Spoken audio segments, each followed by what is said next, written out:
Jangareddygudem rotary community hall నందు దేశంలో నెలకొన్న యుద్ధ పరిస్థితులపై city cable MD Palaparthi Srinivas ఆధ్వర్యంలో పౌర సమాజం పేరుతో రౌండ్ టేబుల్ సమావేశాన్ని ఆదివారం నిర్వహించారు. ఈ సమావేశంలో వివిధ రాజకీయ పార్టీలు, స్వచ్ఛంద సేవా సంస్థలు, ప్రముఖులు తదితరులు పాల్గొన్నారు. ఈ సందర్భంగా పలువురు వక్తలు మాట్లాడుతూ దేశంలో ఉగ్రవాదాన్ని తరిమి కొట్టేందుకు కేంద్ర ప్రభుత్వం చర్యలు తీసుకోవాలని, దీనికి ప్రజలంతా మద్దతు తెలపాలని అన్నారు. రాబోయే రోజుల్లో యుద్ధం వస్తే ప్రతి ఒక్కరూ సైనికుల్లా మారాలని పిలుపునిచ్చారు. మత ముసుగులో ప్రజలను తీవ్రవాదులు చంపడాన్ని పలువురు ముస్లిం నాయకులు ఖండించారు. అనంతరం ముష్కర్ల దాడిలో వీరమరణం పొందిన మురళీనాయక్ చిత్రపటానికి నాయకులు, ప్రజాప్రతినిధులు పూలమాలలు వేసి నివాళులర్పించారు.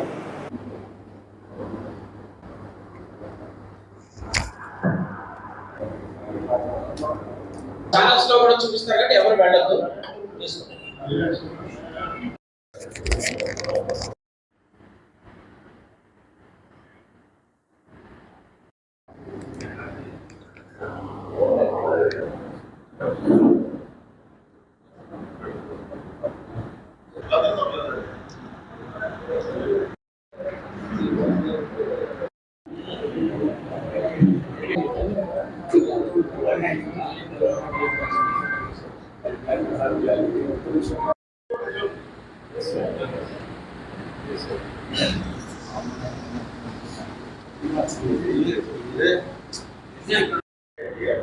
భారతదేశంలో ఉన్నటువంటి ప్రతి వ్యక్తి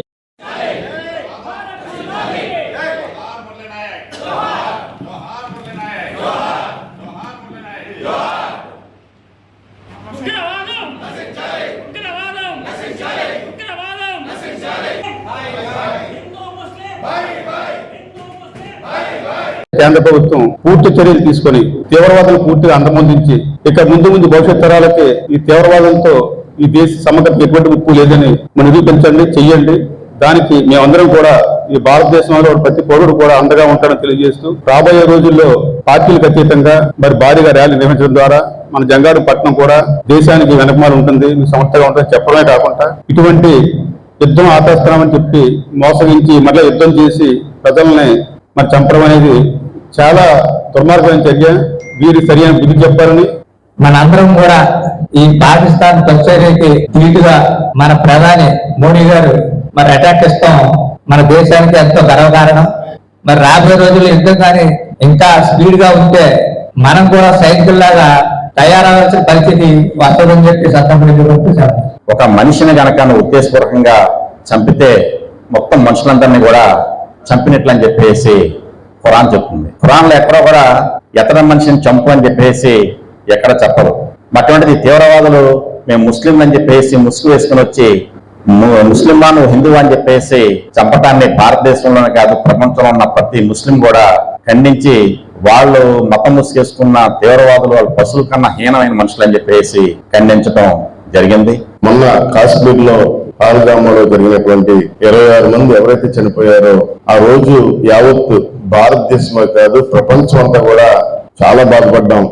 అమాయకులండి, పర్యాటకులు వెళ్ళేటువంటి వాళ్ళు ఏ పాపం చేశారు, వాళ్ళు ఏ అన్యాయం చేశారు, అన్యాయంగా పొట్టను పెట్టుకున్నారు. వాళ్ళని దుర్మార్గులనాలో, ఉగ్రవాదులనాలో, టెర్రరిస్టులలో పదాలే రావట్లేదు. మరి ఆ భగవంతుడు మరి వారికి కఠినమైన శిక్షించాలని సందర్భంగా కోరుకుంటూ అత్యున్నతమైన పదవుల్లో ధీరోదాత్తులు ఉంటే ఏం జరుగుతుంది అనేది నిన్న మొన్నటి యుద్ధంలో ప్రధానమంత్రి మోదీ గారు నిరూపించారు. ఏదైనా సరే నా ప్రజల వైపు గిల్లితే నేను కత్తితో నీ తల ఖండిస్తా అనేలాంటి ధీరోదాత్తుడైన ప్రధానమంత్రి మోదీ గారి సారథ్యంలో భారత పటంలో నుదుటి సింధూరమైన కాశ్మీర్ ని మళ్ళీ మనం సొంతం చేసుకుంటాం. మన భారతదేశంలో ఈ ఉగ్రవాదులు మన బొంబాయిలో తాజువాదులు కానీ అలాగే రైలు ప్రయాణికులు మీద బాంబులు పెంచి వారి మరణానికి కారణం కానీ అలాగే అగ్రవాదులైనటువంటి అమెరికాలో కూడా ఉగ్రవాదులు పేర్కొనిపోయి వరల్డ్ ట్రేడ్ సెంటర్ని పేర్చడం కూడా జరిగింది. ఇలాంటి ఉగ్రవాదాలని తుదిముట్టించడానికి ప్రతి ఒక్కరు కూడా ముందుండాలని చెప్పి సందర్భంగా తెలియజేస్తూ మే 7వ తారీఖు ఏదైతే ఉందో సింధూర్ ఆపరేషన్ పేరు మీద భారత ప్రధాని ఏదైతే ఆపరేషన్ స్టార్ట్ చేశారో అందరూ కూడా చాలా సంతోషించాం. దీని మధ్యలో ఆపారు. అయినప్పటికీ కూడా ఇది కొనసాగితేనే బాగుంటది అనేది మా అభిప్రాయం. యుద్ధుడు పుట్టిన భూమి ఇది, ఇక్కడ హింసకు తావు లేదు, మేము యుద్ధాన్ని ఏ రూపంలో ఉన్నా అంగీకరించమని చెప్పారు. చాలా సంతోషం. కానీ ఉగ్రవాదం ఏ రూపంలో ఉన్నా మనం దాన్ని ఖండించాల్సింది. ఈ దేశానికి శాశ్వత పరిష్కారం కావాలి అనే ఆలోచనతో ఉన్నారు అంటే మనందరం ఆపరేషన్ సింధూర్ విషయంలో మనం నరేంద్ర మోడీ గారికి రాజకీయ పార్టీలకి అతీతంగా భారత ప్రభుత్వానికి ఖచ్చితంగా మనం మద్దతు ప్రకటించాలి.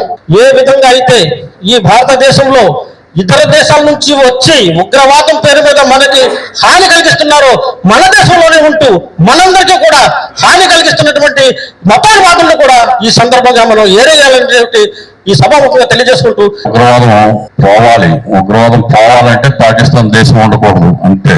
కనుక ఆ దిశగానే మన నిర్ణయాలు కూడా ఉంటాయి. మనందరం కూడా వారికి అన్ని విధాలుగా సహాయ సహకారాలు చేయాల్సిన అవసరం ఎంతైనా ఉంది.